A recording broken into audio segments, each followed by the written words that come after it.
In a significant move that underscores the evolving landscape of U.S. policy towards gender identity, and International Relations Secretary of State Marco Rubio has introduced a controversial directive regarding passport applications.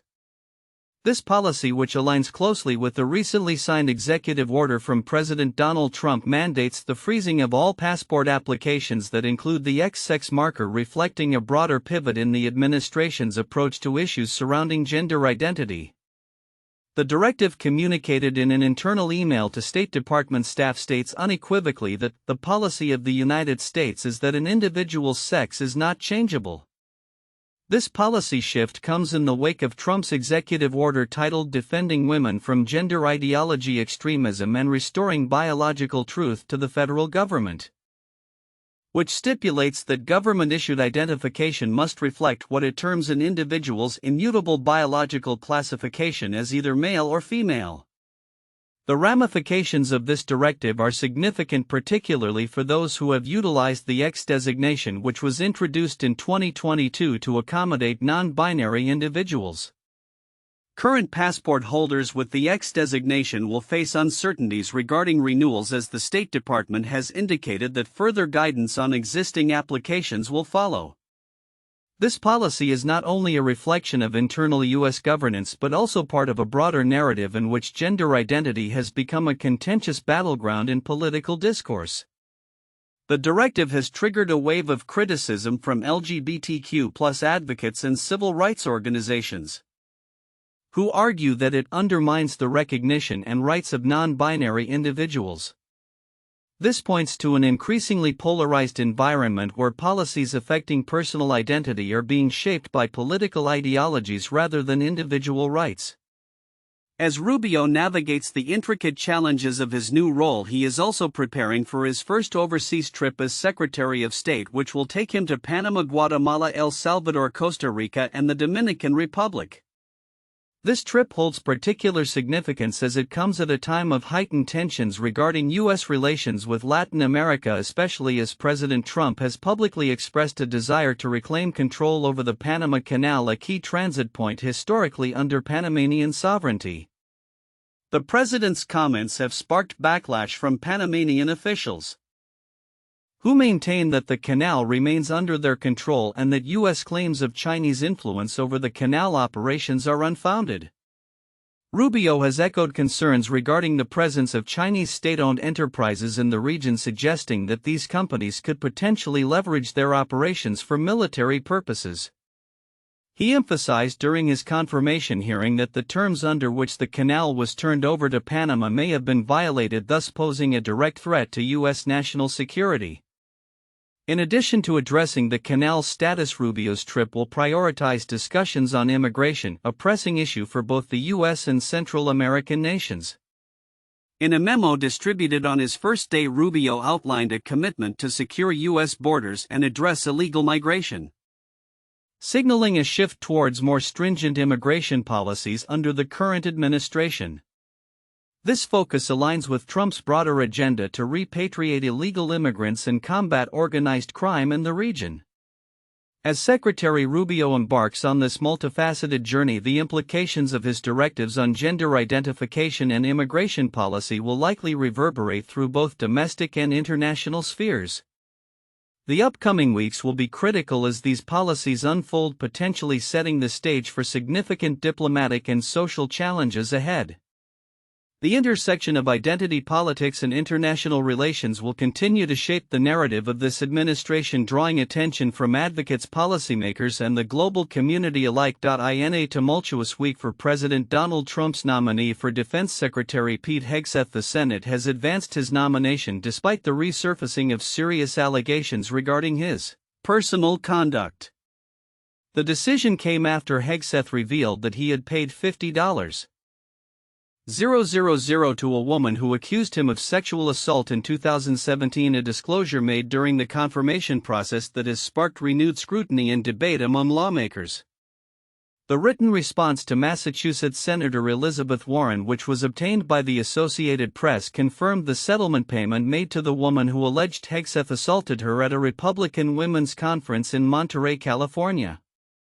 According to reports, the woman claimed that Hegseth had taken her phone, blocked the door, and refused to let her leave the hotel room. Hegseth, however, has consistently maintained that the encounter was consensual and that he was falsely accused. Hegseth's attorney Timothy Parlator has publicly declined to comment on the settlement figure but previously acknowledged the payment was made to avoid potential litigation that could jeopardize Hegseth's position at Fox News, where he was a prominent host. Parlator characterized the settlement as a resolution to nuisance claims rather than an admission of guilt. The Senate advanced Hegseth's nomination with a narrow 51-49 vote, with notable dissent from Republican Senators Lisa Murkowski and Susan Collins. Both expressed concerns about Hegseth's judgment and the serious nature of the allegations against him. Murkowski specifically cited the assault claims as a significant factor in her decision to oppose the nomination, stating that Hegseth's past behavior shows a lack of judgment unbecoming of someone who would lead U.S. armed forces. In addition to the sexual assault allegations, Hegseth has faced accusations of excessive drinking and abusive behavior towards his second wife, claims he has denied vehemently. These allegations were further complicated by an affidavit from a former sister-in-law, who alleged that Hegseth had exhibited erratic and aggressive behavior and had made his ex-wife fear for her safety during their marriage. The scrutiny intensified during Hegseth's confirmation hearings, where he faced pointed questions from Democratic senators regarding his past infidelity and the implications it may have for his ability to lead effectively.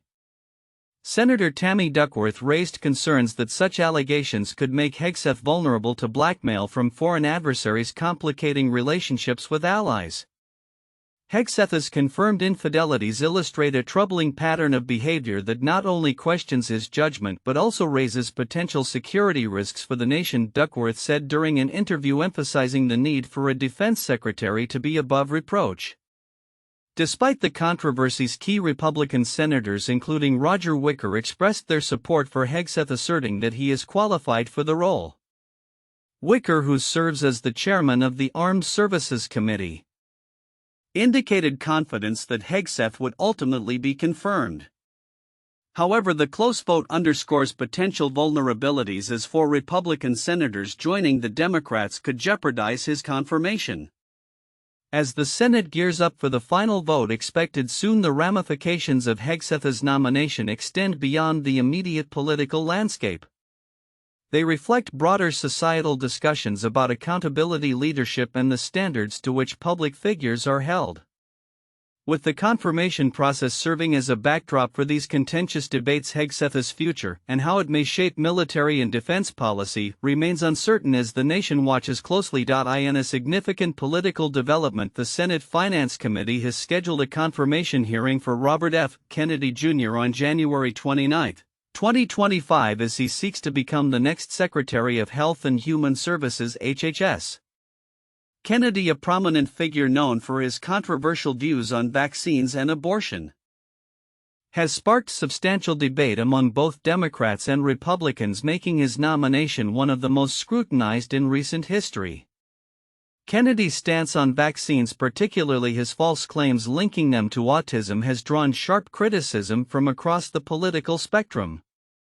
High-profile senators including Republican leader Mitch McConnell and Democrat Elizabeth Warren have publicly condemned his rhetoric. McConnell, a polio survivor, stated that efforts to undermine public confidence in proven cures are not just uninformed, they're dangerous. Meanwhile, Warren highlighted Kennedy's troubling history of spreading vaccine skepticism, particularly his actions in Samoa prior to a measles outbreak that led to numerous infections and fatalities. This massive disregard for human lives is indicative of the irresponsible public health official that you would be, she warned in a letter addressed to him. As the prospective head of HHS, Kennedy would oversee crucial public health agencies such as the Food and Drug Administration (FDA), the Centers for Disease Control and Prevention (CDC), and the National Institutes of Health (NIH). His nomination is particularly contentious given former President Trump's endorsement urging Kennedy to go wild in reforming healthcare, coupled with his own pledge to eliminate what he describes as the smothering cloud of corporate capture from the department. Kennedy's history extends beyond vaccine skepticism. He has also campaigned against seed oils, promoted raw milk consumption, and advocated for the removal of fluoride from drinking water. However, the potential implications of his confirmation are drawing concern from the pharmaceutical industry. Analysts suggest that while the industry's legislative framework may provide a buffer against drastic changes, Kennedy's threats to overhaul FDA staffing could lead to longer drug review times, ultimately impacting pharmaceutical revenues. William Blair analyst Max Smock noted that a mass exodus of staff could be detrimental to drug makers. Despite the backlash, some industry leaders maintain a more tempered view. Andy Plump, head of research at Takeda, remarked that regulation is controlled by laws, and those are laws that are hard to evolve quickly.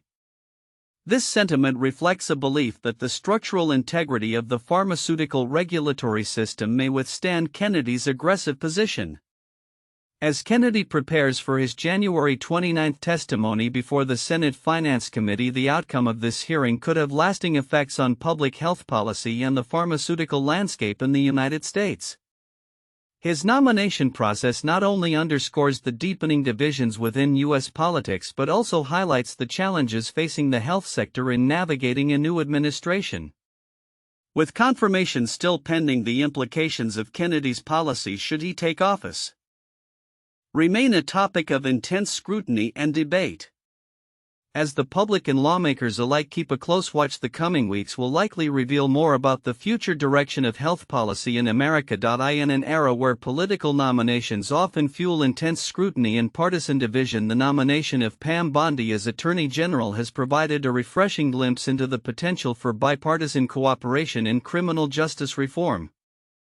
As the former Florida Attorney General, Bondi's recent confirmation hearing has sparked conversations about her commitment to practical reforms that could reshape the landscape of America's justice system. During her testimony, Bondi emphasized the necessity of reducing recidivism rates, a critical issue that resonates across party lines.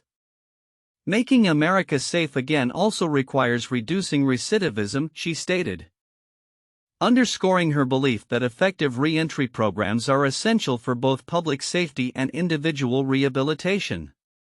Her support for the First Step Act, a landmark piece of legislation designed to reform federal prisons and sentencing, has positioned her as a key figure in advocating for further reforms. Data from the Department of Justice highlights the success of this initiative, revealing that only 9.7% of the nearly 45,000 individuals benefiting from the act were rearrested, a testament to the effectiveness of such reforms. Bondi's nomination hearing was marked by a series of questions from both Democratic and Republican senators, each probing her stance on various proposed bills aimed at enhancing the criminal justice system. Among them was the Safer Supervision Act, which seeks to optimize federal resources by focusing oversight on individuals at the highest risk of reoffending. Senator Chris Coons, Democrat, Delaware, championed this bill, advocating for a system that rewards compliance rather than punishing those striving to reintegrate into society. Bondi's support for this initiative reflects her commitment to practical, evidence-based policies that prioritize public safety while also allowing for rehabilitation. The potential for a bipartisan Second Step Act has emerged as a hopeful prospect from this nomination. Bondi's recognition of the importance of drug treatment programs and mental health services for former inmates highlights a critical area where reform can lead to significant societal benefits. "We want to do everything we can to make productive members of society," she remarked, capturing the essence of a more humane and effective approach to criminal justice. However, Bondi's path to confirmation has not been without its challenges. Critics have raised concerns over her past controversies, including a noted legal battle involving a dog adoption gone awry, where she faced accusations of stealing a St. Bernard from its owners post-Hurricane Katrina. While this incident from her past has resurfaced in discussions surrounding her nomination, it remains to be seen how it will influence her confirmation process. As the Senate deliberates, the broader implications of Bondi's nomination extend beyond personal controversies. Her leadership could signal a shift towards more sensible and compassionate criminal justice policies aiming to address the systemic issues that perpetuate cycles of incarceration.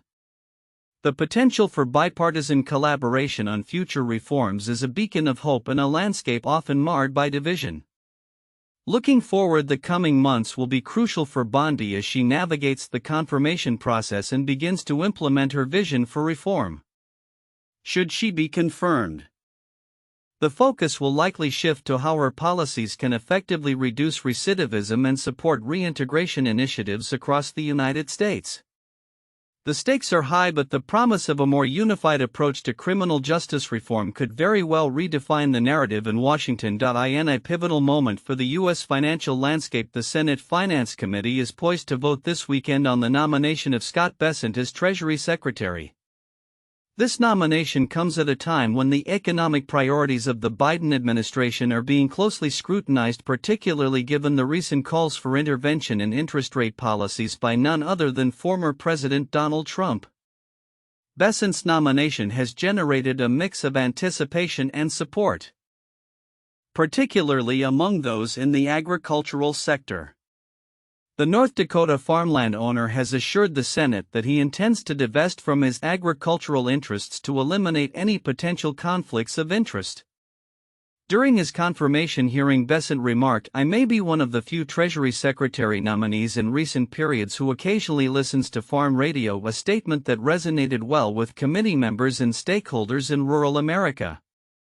His candidness about his background suggests a commitment to understanding the nuances of economic policies that affect a diverse range of constituents. The timing of Bessent's nomination and confirmation process is critical. As the Senate prepares for the vote, the financial community is keenly aware of the implications his appointment could have on the Federal Reserve's approach to interest rates, especially following Trump's recent remarks during a virtual address at the World Economic Forum in Davos. Trump expressed a strong desire for immediate interest rate reductions, which he views as essential to advancing his economic agenda. "I expect the Federal Reserve to listen to me on interest rates," he asserted, indicating a willingness to engage directly with Fed Chair Jerome Powell. However, analysts point out that while Trump can advocate for lower rates, the actual decision-making power lies with the Federal Reserve and potentially with Bessent should he be confirmed. Experts suggest that if Bessent were to express a desire for lower yields on the 10-year Treasury, it could lead to significant market reactions. This underscores the importance of the Treasury Secretary's role in shaping economic policy and responding to the pressures from both the executive branch and the market. As the Senate Finance Committee prepares for its vote, the outcome will not only determine Bessent's future but also set the tone for the Biden administration's economic strategy. Should he be confirmed, the financial markets will be watching closely to see how his policies align with both the current administration's goals and the vocal desires of Trump. In conclusion, the implications of Scott Bessent's nomination extend beyond mere confirmation. They touch on broader themes of economic governance, market confidence, and the balance of power within U.S. financial institutions. As the weekend approaches, stakeholders from various sectors await the decision that could shape the financial landscape for years to come.